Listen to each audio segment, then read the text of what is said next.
On the world news tonight, Southwest governors to host Tinubu in Ile-Ife. I regret contesting against you during APC presidential primary, Akpabio. Uriwa gives FG 72-hour ultimatum to arrest Asari Dokubo. Governor Fubara orders immediate investigation into collapsed building. ASU rejects curriculum designed by NUC. And on sports, Tinubu to attend Super Falcons dinner farewell. I am Moribe Repila Lawal, the news shortly. Ahead of the homecoming celebration in honor of President Bola Ahmed Tinubu by governors of All Progressive Congress APC in Southwest, the party has extended its invitation to the People's Democratic Party PDP to grace the occasion. The head of the Media and Publicity Subcommittee Southwest Presidential Inauguration Celebration, Femi Odere, who disclosed these recently, stated that the committee has extended invitations to governors from the opposition parties. Meanwhile, the celebration, which also includes other stakeholders, political bodies, will take place at the Ojaja Resort in Ile-Ife, Osun.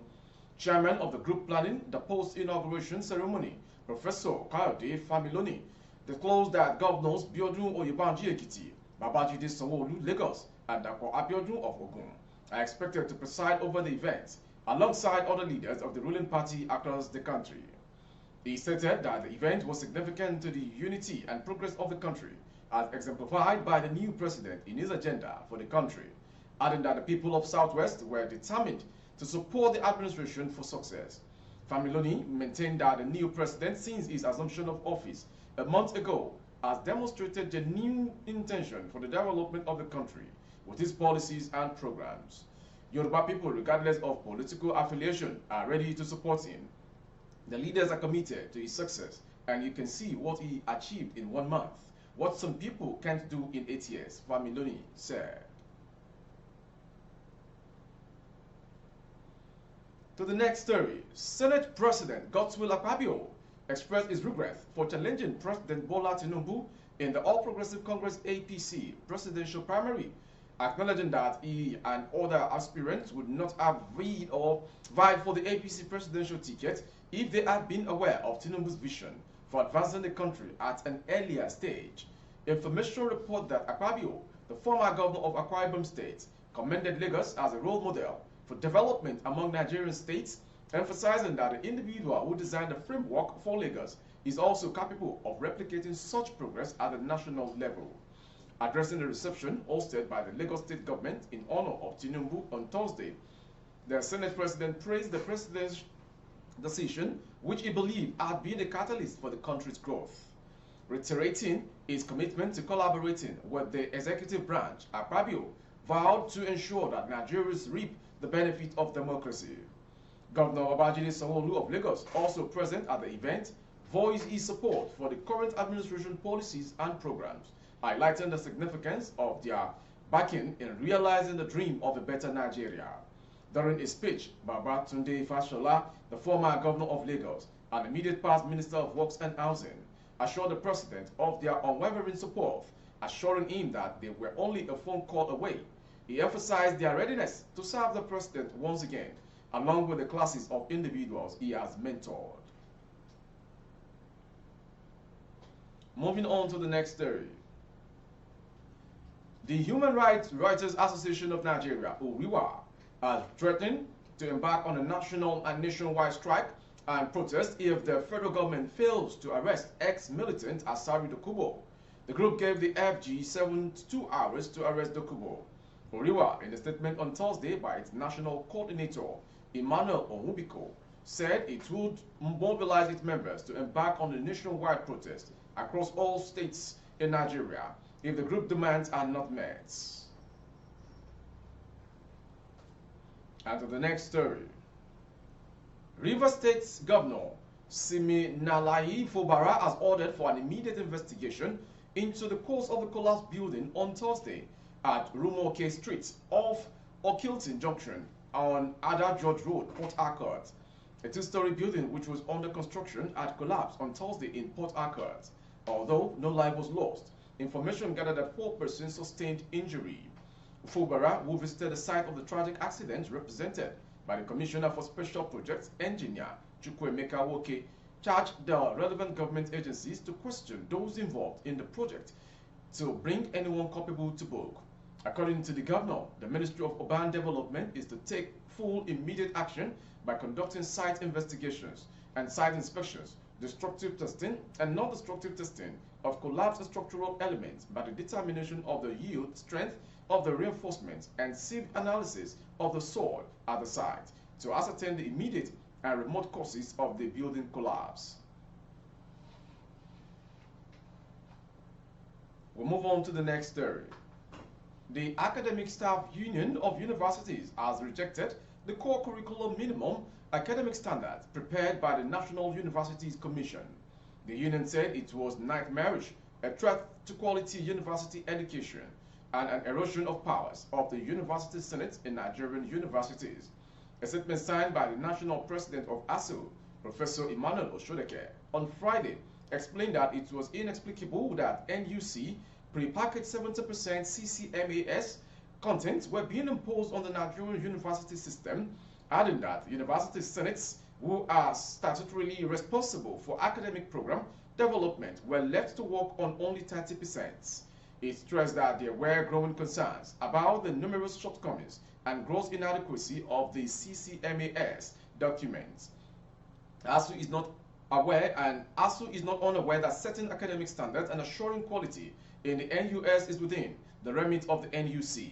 Section 10, Bracket 1 of the Education National Minimum Standard and Establishment of Institution Act, Cap E3, Laws of the Federation of Nigeria 2004, enjoins the NUC to lay down the minimum standard for all universities and other degree awarding institutions in the Federation and conduct the accreditation of their degrees and other academic awards. However, the process of generating the standard is as important, if not more important, than what is produced as minimum standard. From the ASU and NUC story, we go to Osun State.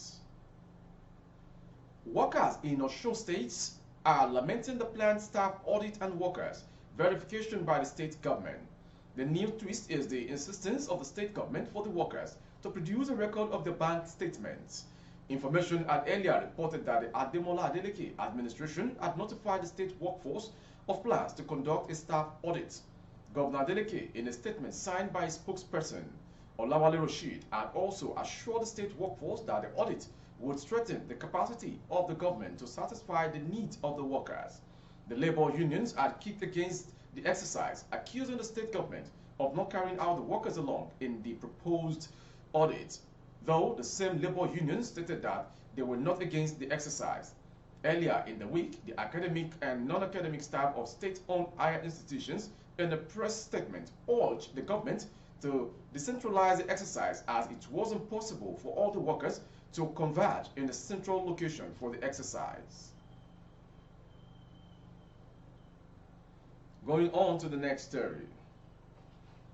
The immediate past Chief of Defense Staff, General Lucky Irabor, says that providing security for a diverse country like Nigeria is not an easy task, but insists it is not an impossible one to achieve.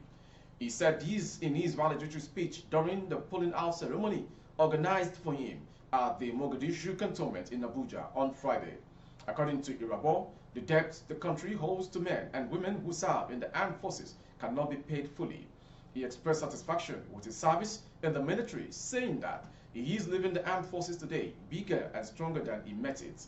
The former defense chief also appealed to citizens not to engage in acts that can undermine the Nigerian military, saying that military stands as a beacon of hope, unity and stability that must be protected. He expressed optimism in the ability of his successor to beat the record set so far in the armed forces. In attendance at the event are senior military officers, former chiefs of defense staff, the former secretary to the government of the Federation, Boss Mustafa, and the governor of Delta State, Sheriff Oborevwori. Irabor was appointed as Chief of Defense Staff by former President Muhammad Buhari in 2021 replacing General Abayomi Olanishakin. Moving on to the next story from Ogun. 3 people died while 1 other was injured in an accident on Friday along the Lagos-Ibadan Expressway. The accident involved a Toyota Sienna vehicle with registration number BDG 426HT and a DAF truck marked RNG 558XC. Spokesperson of the Federal Road Safety Corps in Ogun State, Florence Okwe, confirmed the incident to journalists in Abeokuta on Friday. According to her, the accident occurred around a Total petrol station located on the highway. Okwe disclosed that 7 persons, comprising 4 male adults, 2 female adults, and 1 child were involved in the accident, which she blamed on speeding on the path of the Sienna driver. She explained that the Sienna driver rammed into the DAF truck coming out of the trailer park.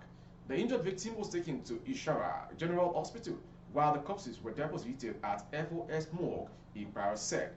Meanwhile, the sector commander has cautioned motorists to avoid speeding and to use a common sense speed limits while driving. From that story, we go to the foreign story. The National Health Service in England will get more than 300,000 staff under a new plan anchored by the government on Friday to deal with a chronic shortage of doctors and nurses. The public-funded NHS, which marks its 75th birthday on Wednesday, is facing an estimated workforce shortfall of 360,000 by 2037 due to an aging population, a lack of domestically trained health workers, and difficulties restraining existing staffs. The government long-term workforce plan would include reducing the time doctors spend in medical school and training more homegrown staff. Prime Minister Rishi Sunak said on the 75th anniversary of our health service, this government is making the largest simple and single expansion in NHS education and training in its history. In the coming years, we will train twice the number of doctors and extra 24,000 more nurses a year, helping to cut waiting lists and improve patients' area. NHS England currently has 112,000 vacancies as it struggles to fill the large numbers of workers leaving the service. The NHS has seen unprecedented strikes over the last 1 year, with staff complaining of being underpaid and overworked as they struggle to clear the backlog created during coronavirus lockdowns. And finally, on the world news from BGI TV Current is a sports story. Nigeria's First Lady Oluremi Tinubu will attend a farewell dinner organized for the Super Falcons. The farewell dinner for the World Cup-bound Super Falcons will hold at the prestigious Transcorp Hilton Hotel, Abuja, on Saturday. Football stakeholders and other important dignitaries will also grace the occasion. Meanwhile, the Super Falcons will jet out to Brisbane, Australia, for a training tour ahead of the 2023 FIFA Women's World Cup on Sunday. Randy Waldrum side will spend 15 days in Brisbane before the start of the competition proper. The 9-time Africa champions will face Canada, Australia, and Republic of Ireland in Group B at the Global Soccer Fiesta. Nigeria's opening match at the World Cup is against Olympic champions Canada at Melbourne's Rectangular Stadium on July 21, before matches against co-host Australia at Republic of Ireland on July 27 and July 31st, respectively, at the Lang Park in Brisbane. With the end of the sports story, we end today's world news from BGI TV Current. Before we go, some headlines. Southwest Governor to host Tinubu in Ile-Ife. I regret contesting against you during APC presidential primary, Akpabio. Oriwa gives FG 72-hour ultimatum to arrest Asari Dokubo. And on sports, Tinubu to attend Super Falcons welfare dinner. For more updates of our broadcast on YouTube, our handle is BGI TV Current. Kindly subscribe and click on the notification bell. Select option all to access all of our broadcasts. On Facebook, Magede Imo with Alawiye Adebayo. Please like and follow the page. For advertisement of your goods and services, coverage of events and functions, please dial the phone number streaming on your screen. Jumat Mufida and still Barakat Salah to all faithful Muslims all around the world. Thank you for watching. I am Morire Rabila Lawal. Good evening.